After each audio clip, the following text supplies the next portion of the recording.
Chapter 15, Island of the Blue Dolphins. There had been wild dogs on the Island of the Blue Dolphins as long as I remember. But after the Aleuts had slain most of the men of our tribe, and their dogs had left to join the others, the pack became much bolder. It spent the nights running through the village, and during the day was never far off. It was then that we made plans to get rid of them. But the ship came and everyone left Galasat. I am sure that the pack grew bolder because of their leader, the big one with the thick fur around his neck and the yellow eyes. I had never seen this dog before the Aleuts came, and no one else had, so he must have come with them and been left behind when they sailed away. He was a much larger dog than any of ours, which besides have short hair and brown eyes. I was sure he was an Aleut dog. Already I had killed 5 of the pack, but there were many left, more than in the beginning, for some had been born in the meantime. The young dogs were even wilder than the old ones. I first went to the hill near the cave where the pack was away, and collected armloads of brush, which I placed near the mouth of their lair. Then I waited until the pack was in the cave. It went there early in the morning to sleep, after it had spent the night prowling. I took with me the big bow and 5 arrows and 2 of the spears. I went quietly, circling around the mouth of the cave, and came up to it from the side. There I left all of my weapons except 1 spear. I set fire to the brush and pushed it into the cave. If the wild dogs heard me, there was no sound from them. Nearby was a ledge of rock, which I climbed, taking my weapons with me. The fire burned high. Some of the smoke trailed out over the hill, but much of it stayed in the cave. Soon the pack would have to leave. I did not hope to kill more than 5 of them because I had only that many arrows. But if the leader was one of the 5, I would be satisfied. It might be wiser if I waited and saved all my arrows for him, and this I decided to do. None of the dogs appeared before the fire died. Then 3 ran out and away. 7 more followed, and a long time afterwards a like number. There were many more still left in the cave. The leader came next. Unlike the others, he did not run away. He jumped over the ashes and stood at the mouth of the cave, sniffing the air. I was so close to him I could see his nose quivering. But he did not see me until I raised my bow. Fortunately, I did not frighten him. He stood facing me, his front legs spread as if he were ready to spring, his yellow eyes narrowed to slits. The arrow struck him in the chest. He turned away from me, took 1 step, and fell. I sent another arrow towards him, which went wide. At this time, 3 more dogs trotted out of the cave. I used the last of my arrows and killed 2 of them.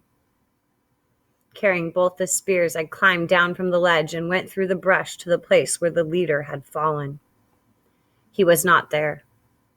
While I had been shooting at the other dogs, he had gone. He could not have gone far because of his wound. But though I looked everywhere, around the ledge where I had been standing, and in front of the cave, I did not find him. I waited for a long time, and then went inside the cave. It was deep, but I could see clearly. Far back in the corner was the half-eaten carcass of a fox. Beside it was a black dog with 4 gray pups. One of the pups came slowly toward me, a round ball of fur that I could have held in my hand. I wanted to hold it, but the mother leaped to her feet and bared her teeth. I raised my spear as I backed out of the cave, yet I did not use it. The wounded leader was not there. Night was coming, and I left the cave, going along the foot of the hill that led to the cliff. I had not gone far on this trail that the wild dogs used when I saw the broken shaft of an arrow. It had been gnawed off near the tip, and I knew it was from the arrow which had wounded the leader. Farther on, I saw his tracks in the dust.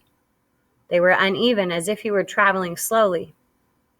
I followed them towards the cliff, but finally lost them in the darkness. The next day and the next it rained, and I did not go look for him. I spent those days making more arrows, and on the third day, when these arrows and my spear, I went out along the trail the wild dogs had made to and from my house.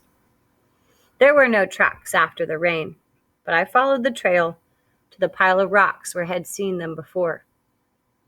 On the far side of the rocks, I found the big gray dog. He had the broken arrow in his chest and was lying with one of his legs under him. He was about 10 paces from me, so I could see him clearly. I was sure that he was dead, but I lifted the spear and took good aim at him. Just as I was about to throw the spear, he raised his head a little from the earth and then let it drop. This surprised me greatly, and I stood there for a while, not knowing what to do, whether to use the spear or my bow. I was used to animals playing dead until they suddenly turned on you or ran away. The spear was the better of the two weapons at this distance, but I could not use it as well as the other, so I climbed onto the rocks where I could see if he ran. I placed my feet carefully. I had a second arrow ready should I need it. I fitted an arrow and pulled back at the string, aiming at his head. Why I did not send the arrow, I cannot say. I stood on the rock with the bow pulled back, and my hand would not let it go. The big gray dog lay there and did not move, and this may be the reason. If he had gotten up, I would have killed him. I stood there for a long time looking down at him, and then I climbed off the rocks. He did not move when I went up to him, nor could I see him breathing until I was very close. The head of the arrow was in his chest, and the broken shaft was covered with blood. The thick fur around his neck was matted from the rain. I do not think that he knew I was picking him up, for his body was limp, as if he were dead. He was very heavy, and the only way I could lift him was by kneeling and putting his legs around my shoulders. In this matter, stopping to rest when I was tired, I carried him to the headland. I could not get through the opening under the fence, so I cut the bindings and lifted out 2 of the whale ribs, and thus took him into the house. He did not look at me or raise his head when I laid him on the floor, but his mouth was open and he was breathing. The arrow had a small point, which was fortunate, and came out easily, though it had been deep. He did not move while I did this, nor afterwards as I cleaned the wound with a peeled stick from a coral bush. The bush has poisonous berries, yet its wood often heals wounds that nothing else will. I had not gathered food for many days, and the baskets were empty, so I left water for the dog and, after mending the fence, went down to the sea. I had no thought that he would live, and I did not care. All day I was among the rocks, gathering shellfish, and only once did I think of the wounded dog, my enemy, lying there in the house, and then to wonder why I had not killed him. He was still alive when I got back, though he had not moved from the place where I had left him. Again, I cleaned the wound with a coral twig. I then lifted his head and put water in his mouth, which he swallowed. This was the first time that he had looked at me since the time I had found him on the trail. His eyes were sunken, and they looked out at me from far back in his head. Before I went to sleep, I gave him more water. In the morning, I left food for him when I went down to the sea, and when I came home, he had eaten it. He was lying in the corner watching me. While I made a fire and cooked my supper, he watched me.